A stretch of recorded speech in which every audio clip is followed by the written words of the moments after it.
தேவி மகாபோகத்தையும் தேவி மகாத்மத்தையும் சிறப்பாக சொல்லப்பட்டது. அம்பாளுடைய சண்டிகை ஞானத்தில் கட்கம் சக்கர கலேஷ் சாப பரிதான் உள்ளம் குண்டேஷ சங்கம் சங்கததி கலை பின்னயாம் சர்வாங்க பூஷாணாம் யாமானும் மதுவைதமோ சரதமோ புட்டாக சுத்தேனோ நீலாத்மஸ்ரீ மாசிகான சரதான் தேவி மகாபாலிகாய அம்பாளுடைய ஞானத்தில் இந்த ஞானத்தில் தான் நம்ம ஆலயத்தில் அனுமானிக்கக்கூடிய என்ன சொல்லப்பட்டிருக்கிறது? அம்பாள் 18 விதமான செயலை சொல்லியிருக்கிறார். அதற்கு அஷ்டாத சஞ்ச மகாலட்சுமி அப்படின்னே ஒரு பேர் உண்டு. அதாவது இரண்டாவது சந்திரை மகிஷாசுரனை அந்த 18 கைகளும் எதிர்பாயிரம் கட்டம், அதாவது வாள், சங்கம், சங்கு, சக்கரம், வாள், கதாயுதம், கூடாரி, குசலம், கலப்பை, தாமரை, மணி, இப்படி பலவிதமான ஆயுதங்களை அந்த அம்பாள் பத்ரகாளி தாங்கி இருக்கின்றாராம். அவருடைய பெயரே பத்ரகாளி. நிறைய பேர் கேட்டாலே பயந்துவாங்க பத்ரகாளி. ஆனா பத்ரம் என்றாலே மங்களம் பொருள். காளி அப்படின்னா ரொம்ப காப்பாற்றுபவளும் கவசமாக இருந்து காப்பவளும் பொருள். மங்களமாக நம்மை சுற்றி ஒரு கவசமாக இருந்து காப்பவள் அன்னை அப்படின்னே ஒரு வடிவம். அம்பாளுக்கு 10 விதமான ரூபங்கள் உண்டு. தசமகாவித்யா 10 விதமான ரூபங்கள். காளி, தாரா, லலிதாதிபுரசுந்தரி, புவனேஸ்வரி, வைரவி, சின்னமஸ்தா, பூமாவதி, பகலாமுகி, மாதங்கி, கமலாத்மி 10 விதமான தசவடிவங்கள். இதுல முதன்மையாக இருப்பது காளி. அந்த காளிக்கு 8 விதமான ரூபங்கள் உண்டு. அந்த காளிகள் இருக்கு. அதாவது மயான காளி, சுஷான காளி, உத்திரகாளி, அகோர காளி அப்படின்னு பல ரூபங்கள் உண்டு. அந்த விதமான ரூபங்களில் பத்ரகாளி அம்பாளுடைய வடிவம் என்பது சாந்தமான ஒரு வடிவத்தை சார்ந்தது. நம்ம எப்பவுமே உடனே ரொம்ப பயந்து பெருசா நாக்கி நம்பாடுறது ஆடை இல்லாம கூட சில இடத்துல வெறும் அந்த உண்ட மாலையை அணிந்து உண்ட மாலையை காட்சிப்பாங்க. ஆனா நம்ம ஆலயத்தில் எப்படி இருக்கா, நல்லா சிவப்பு வஸ்திரம் வச்சுட்டு நிறைய நம்ம அந்த உடம்புல செம்மேனி நிறமா ரொம்ப சாந்தமான பத்திரகாளி காட்சி ஒரு குழந்தை மாதிரி. ராமகிருஷ்ண பரமஹம்சர் காளியை தான் வழிபாடு பண்ணார்.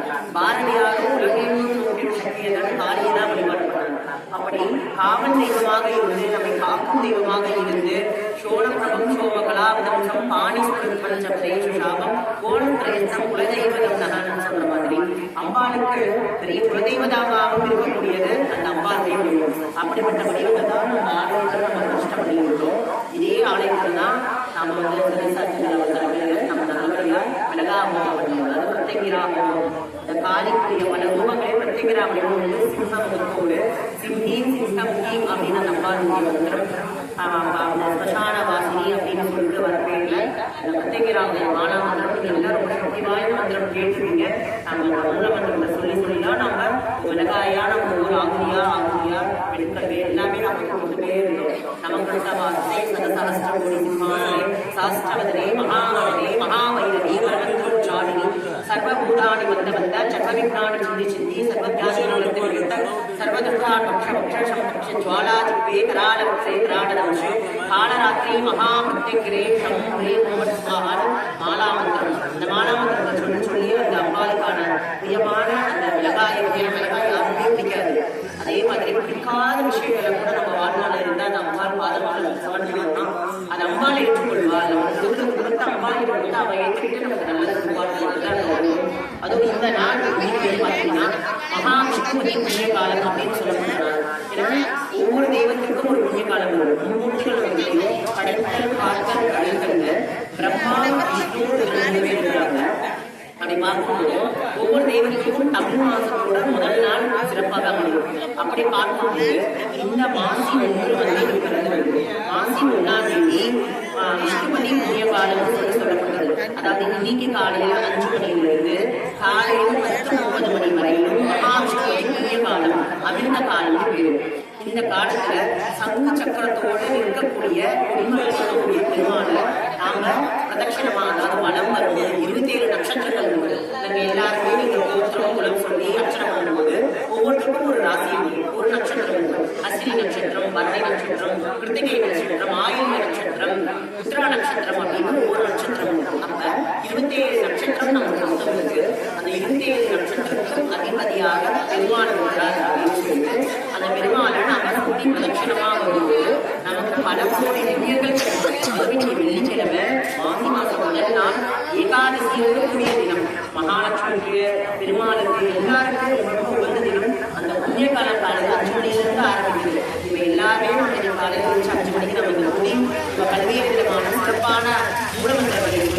வாழ்வான ராகதாளத்தோடு நம்ம வந்து எல்லாமே சாப்பிட முடியும்.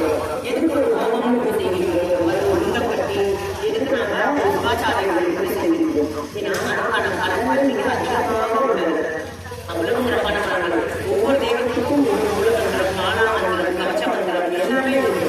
அதில் தேர்ந்தெடுக்கப்பட்ட மந்திரங்களை மட்டும் சொல்லி நாங்கள் ஒவ்வொரு தெய்வத்துக்கும் ஒவ்வொரு ஆகுதியை கொண்டு நாங்கள் கோவில் இந்த மாதிரி நிறைய யாகங்கள் சொல்லி பண்ணும்போது கோவிலுடைய நம்பாளுடைய பற்றி அப்படியே ஆக்ரோஷமாக நினைச்சிருக்கோம். எப்பவுமே நம்ம வீட்டுக்கு கொடுக்குறோம் வந்துட்டு அப்படியே இருக்க மாட்டோம். அவங்கள வந்து தாங்கி அவங்க ஒரு நாள் இருந்து வச்சு ரொம்ப சந்தோஷப்பட்டு நினைச்சிருக்கோம். அதே மாதிரி ஒரு கோவில் மகாட்சியை மட்டும் பண்ணிட்டு ஒரு சிலையை வந்து நம்ம உருவாக்கி அம்பாவை உருவாக்கி வச்சுட்டா பத்தாது. அந்த அம்பாவுக்கான பூஜைகள் புனஸ்காரங்கள் நிறைய செய்யணும். நமக்கு தெரிஞ்ச விதத்தில் செய்யலாம். நம்ம பெரிய அபிஷேகம் செய்யறதில்லை, லட்சணம் செய்யறதில்லை, என்னாலும் மூஞ்சில வந்து அம்மா ஆத்தான்னு ஒரே ஒரு வார்த்தை மனசார கண்ணீர் கூட நம்பால் விடுறதில்லை.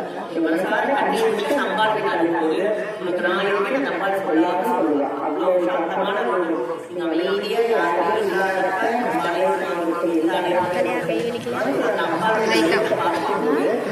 எல்லாத்துக்குமே தெரியும்.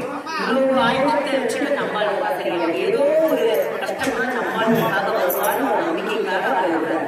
அவ்வளவு இருக்கும்போது நம்பால் பார்த்தீங்கன்னா 2 மாதங்கள் மனிதர்களாகிய நமக்கு 2 கரங்கள். அப்ப நம்ம எவ்வளவு உட்கார்ந்து நம்பாளோட சாதனை வச்சு நாம இத்தனை கருத்தாலே காப்பாற்ற வேண்டும். அதனால எல்லாருமே நல்ல நட்சத்திரம் தூங்கிடுகிறோம். எல்லாருமே நம்பாளோட பாற்ற வேண்டும். நீங்க சொல்லக்கூடிய மந்திரங்களை நீங்க பேசாம ஒவ்வொன்றும் காதல கேட்டீங்கன்னா சக்தி வாய்ந்த மந்திரங்கள் நான் சொல்றது. பல வருடங்களாக பாடசாலைகள் படிச்சு இதுக்காக நாங்க வந்திருக்கிறோம். அதனால இந்த மந்திரங்களை நம்பாலையும் சேர்ந்து உங்களுக்கும் மந்திரங்களை நீங்க எல்லாரும்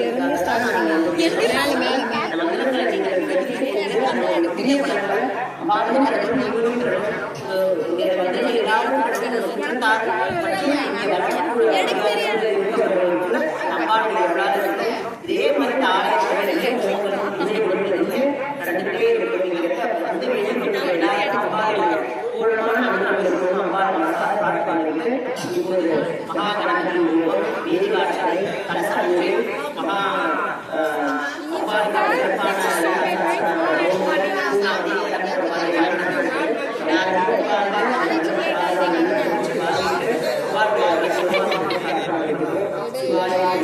நடந்துகிட்டே